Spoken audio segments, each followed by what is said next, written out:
I came home 2 hours early because my flight got canceled, and I remember thinking, finally, a quiet afternoon. I was going to pour myself a glass of wine, kick off my shoes, and do absolutely nothing. That was the plan. The plan lasted until I opened the front door. The house was supposed to be empty. My husband had told me that morning he was working late, some deadline with a client he'd been stressing about all week. I'd texted him from the airport when the cancellation came through. He didn't reply. I figured he was in meetings. I didn't think much of it. I set my bag down in the entryway. The TV was off. The kitchen was clean, same as I'd left it, but there was a pair of shoes near the stairs, women's shoes, nude heels. I recognized immediately, because I had been with her when she bought them. I'd even told her they were cute. They were my sister-in-law's, not my husband's sister. His brother's wife, Naomi. She and my brother-in-law Felix had been married for 3 years. They had a dog named Pepper and a condo in Buckhead, and a joint gym membership they argued about using. She came to our Thanksgiving. She helped me pick out a rug for the living room. She called me her bonus sister. I stood in the entryway looking at those shoes for probably 15 seconds, maybe less. My brain was doing that thing where it refuses to process what it already knows. I told myself she could have stopped by to drop something off. I told myself maybe she and my husband were just talking. I told myself a lot of things in those 15 seconds. Then I heard something upstairs. I didn't call out, I don't know why. Something just made me go quiet, go still. And I climbed the stairs without making a sound, which is harder than it seems when your heart is pounding that loud. Our bedroom door was half open. I pushed it the rest of the way. I don't want to describe what I saw in detail. I think anyone reading this already understands what I mean when I say I saw my husband and my sister-in-law in our bed. In the bed I'd picked out. In the room I'd painted a warm shade of gray one weekend while he was supposedly at a conference. In the house we had a mortgage on together. What I remember most is how ordinary they looked before they noticed me. Like it was nothing. Like this was just a Tuesday. My husband, I'll call him Garrett, turned first. His face went through about 6 different expressions in 2 seconds. Shock. Panic. Then that thing people do when they're terrified and they start talking anyway. Wait, this isn't Simone. Just wait. I didn't wait. I didn't say a word. I turned around and walked back down the stairs. He followed me. Of course he followed me. He was pulling on a shirt as he came down, still talking. That same sentence running on a loop. It isn't what you think. It isn't what you think. And I thought, who taught cheaters to say that? Is there a script? Because I have heard that exact phrase from every person in this situation and it never once made any sense. I picked up my bag from the entryway. I picked up my keys. I walked to the front door. Simone, please, can we just talk? I looked at him then, really looked at him, and I said, very quietly, very calmly, get her out of my house. Then I left. I drove to a Target 2 miles away and sat in the parking lot for 40 minutes. I didn't cry. I want to be clear about that, not because I'm tough, not because I wasn't devastated, but because my brain had gone somewhere cold and very practical. I was already making a list. That's how I've always worked under pressure. I don't fall apart right away. I catalog. I called my best friend Renata from that parking lot. She picked up on the second ring. I need somewhere to stay tonight, I said. She didn't ask why. She just said, I'll get the guest room ready. Renata is the kind of person who has never once in her life needed a full explanation before showing up for someone. I have never been more grateful for that quality in a human being than I was in that moment. I told her what happened in about 4 sentences. She was quiet for a second and then she said, okay, come now. Don't go back in there tonight. I didn't. I went to the grocery store and bought a toothbrush and face wash and clean underwear because I wasn't ready to walk back through that door. Then I drove to Renata's apartment in Midtown and sat on her couch and ate takeout pad thai while she asked me carefully, gently, what I wanted to do. I don't know yet, I said. That's okay, she said. You have time. Here's the thing people don't tell you about discovering something like this. The first night isn't the hardest. The first night you're still in shock, still running on adrenaline, still just trying to get through the next hour. The hard part comes later, when the adrenaline runs out and the questions start. How long? With who else? Was any of it real? I lay in Renata's guest room that night and I didn't sleep. I looked at the ceiling and I thought about every business trip Garrett had taken in the last year. Every time he'd seemed distracted. Every dinner where he was on his phone more than usual. I tried to figure out how much I'd missed and how much I'd chosen not to see, and honestly, I don't think I'll ever know the answer to that. What I did know was this: I owned half that house. I had a job. I had a 401k. I had a car that was in my name. I was not going to fall apart. I was going to be strategic. The next morning, I called my bank before Garrett called me. I froze the joint savings account. Not emptied it, froze it, which in Georgia means neither of us can touch it without a court order. That was important. I wasn't trying to steal anything. I was trying to make sure nothing disappeared while I figured out my next steps. Then I called a divorce attorney. Her name was Patricia Webb, and she had an office near Decatur, and she had been recommended to me 2 years earlier by a coworker whose divorce had been handled cleanly and efficiently. I'd stored her number in my phone for reasons I couldn't fully explain to myself at the time. I think some part of me had known, or feared, that I might need it. She saw me that afternoon. She explained Georgia divorce law. She explained what equitable distribution means, which is not the same as 50-50. It means the court decides what's fair based on a lot of factors, including financial contributions, length of marriage, and who did what. She asked me questions I hadn't thought to ask myself. She told me what to document and what not to touch and what my rights were regarding the house. Do you want to save the marriage or end it? She asked me at one point. End it, I said, without hesitating. She nodded and kept writing. Garrett texted me 17 times that day. I'm Robert Sinclair, 67 years old, and he said it had only happened 3 times. He said it meant nothing. He said Naomi had come on to him first, as if that was an explanation and not just a way of shifting blame. He said he loved me and he was willing to do anything. I didn't respond to any of it. What I did respond to, because I had been going back and forth about whether I should, was a text from my mother-in-law. Garrett's mother, Bernice, is a woman who has always had strong opinions about how things should be handled. She lost her husband young and raised 2 boys on her own and seems to believe that having done that entitles her to weigh in on everything that happens within a 50-foot radius of her family. I had managed to stay on her good side for 7 years, largely by staying out of her way. Her text said, "Simone, I think we all need to sit down and talk about this calmly. I know you're upset, but please don't do anything drastic before we talk." I stared at that text for a long time. Then I called her. She answered immediately, which surprised me. She started talking before I got a word in, about how Garrett was a good man who'd made a terrible mistake, about how marriages go through rough patches, about how what happened under our roof was a private family matter that didn't need to be blown up into something bigger than it was. I waited until she finished. Then I said, "Bernice, Naomi is Felix's wife? Does Felix know?" Silence. "Does he know?" I asked again. "That's not something that needs to involve Felix right now," she said carefully.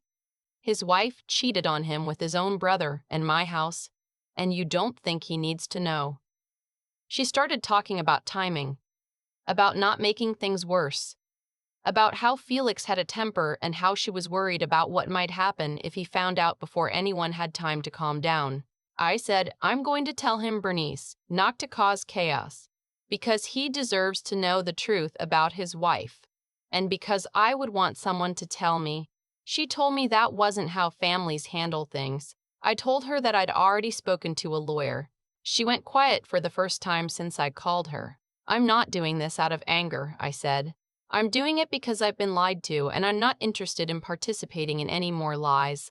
Not even to protect Garrett's feelings. Not even to keep the peace." I hung up. Felix didn't know yet. I knew that because I'd seen him 2 days earlier at a birthday dinner for a mutual friend, and he'd been completely normal. Joking around, asking about my work trip, talking about the Falcons. He had no idea. The brother he trusted was in his bed with his wife, and nobody had planned to tell him. That wasn't something I was able to leave alone. I drove to Felix's office the next morning.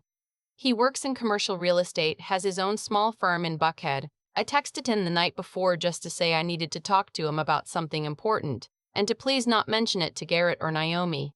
He said, "Okay, no problem, see you tomorrow." When I sat down across from him, he was relaxed, smiling. He offered me coffee. I didn't know how to start. So I just started. I told him everything. I told him about coming home early. I told him about the shoes by the stairs. I told him what I saw. I watched his face go from confused to disbelieving to something I don't have a word for, a kind of collapse just behind the eyes where everything a person thought was solid suddenly isn't. He didn't say anything for a long time. Then he said, "How long?" "I don't know," I said. "I'm sorry. I genuinely don't know." He nodded slowly. He looked out the window at the street below. He was holding his coffee cup, but he'd stopped drinking from it. "I should have noticed something," he said quietly. "Stop," I said. "Don't do that." He looked back at me. "You didn't do anything wrong," I said. "This is not something you caused." He nodded again, but I'm not sure he believed it.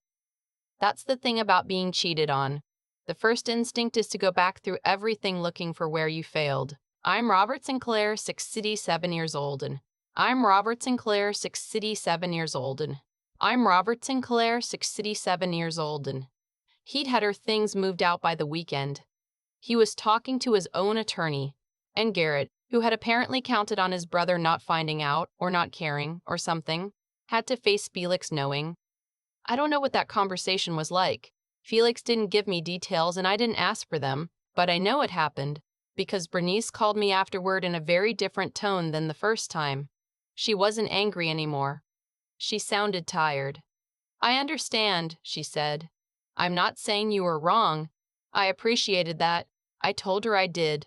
Garrett and I have no children, which simplified things logistically and made the emotional part simultaneously easier and harder. Easier because there were no custody arrangements to navigate. Harder because there was nothing to force us to stay in each other's orbit while we processed it. He was just suddenly not in my life, and the absence was clean and absolute in a way that was disorienting. Our house went on the market in March. We agreed on that. Neither of us wanted to buy the other out, and honestly, neither of us wanted to stay in it. I helped him pick the listing agent, which sounds strange but was actually fine. By that point, we had reached that detached, logistical phase of the uncoupling where you are both just trying to finish things efficiently. The realtor said the market was strong and she was right.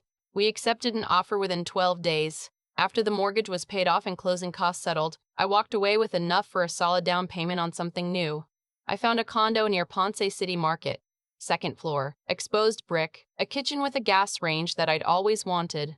I'm Robert Sinclair, 67 years old, and I'm Robert Tissette and Holping, and that night we ordered pizza and sat on the floor among the boxes, and it felt, unexpectedly, like something beginning rather than something ending. I won't pretend the divorce was easy. There were days in the middle of it, somewhere between the filing and the finalization, in that gray administrative stretch where you're still technically married but living completely separate lives, where it hit me all at once. What I thought my future looked like, where I thought I'd be at 32. The particular grief of losing something you'd built carefully, only to find out the person building it with you had checked out long before you knew. But here is what I came back to. Every time, I didn't fall apart. I didn't beg. I didn't send him angry texts at midnight, or show up at his apartment, or do any of the things I maybe wanted to do in the parking lot of that Target on the first night. I was precise. I was methodical. I protected myself legally and financially and emotionally, and I moved forward step by step. I told Felix's story too, because that felt important. He didn't ask me to keep quiet, and I didn't volunteer silence. Naomi's family knows. Her friends know. Or at least the ones she'd told versions of the story to, now had to reckon with the full version. I didn't organize a campaign against her. I simply didn't hide what happened. And in doing so, I extended to Felix the same thing I'd always wanted extended to myself. The truth. Garrett reached out once, about 3 months after the divorce was finalized. He said he was seeing a therapist and he wanted me to know he understood now how much damage he'd done. He said he wasn't looking for forgiveness. He just wanted me to know. I sat with that message for a while. Then I wrote back, I hope the therapy helps. Take care of yourself. That was the last time we spoke. What I know now that I didn't know on the afternoon I pushed open that door, you are allowed to be calm. You are allowed to be strategic. You are allowed to think clearly in a moment when everything in your body is telling you to scream. Calmness isn't the same as being okay with something. It isn't weakness and it isn't coldness. It is sometimes the most powerful thing you can choose. I am not okay with what happened. I don't think I'll ever be fully okay with it, but I am okay. There's a difference, and I've learned to live in it. The condo is quiet in the mornings.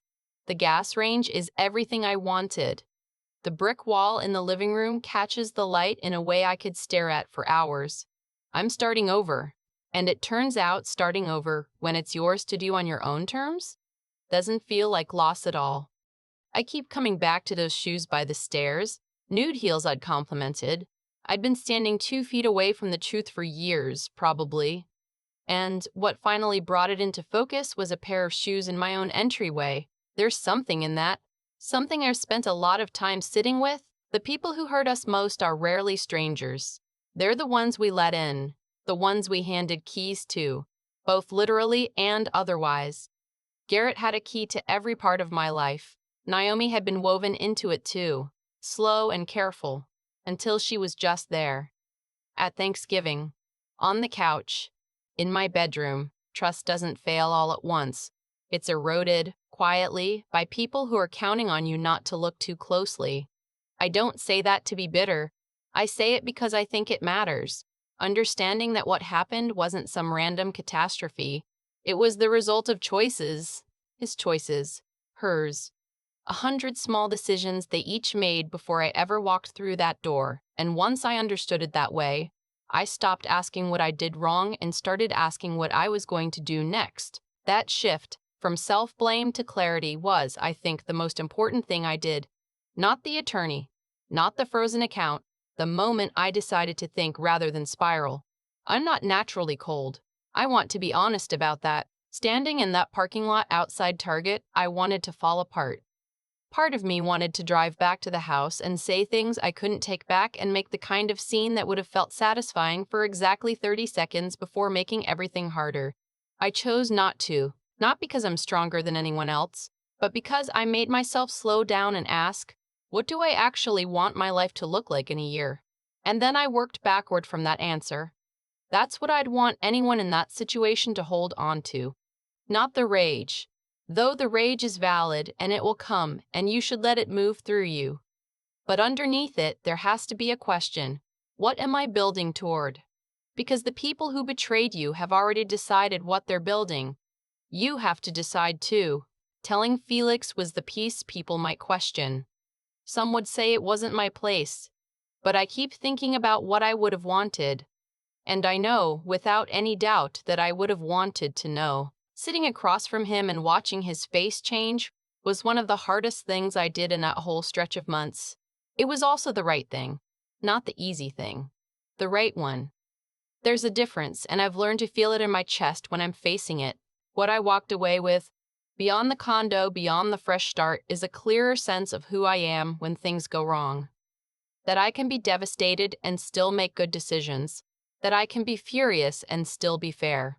That being calm isn't the same as being okay, but it can be the thing that gets you to okay eventually. Felix is doing better. I check in on him sometimes. He adopted a second dog. He seems lighter, actually, in a way I didn't expect. And me, I wake up in my apartment on Ponce de Leon and I drink my coffee next to the brick wall and I feel, most mornings, like someone who came through something and didn't lose herself in it. That's not nothing. That's actually everything.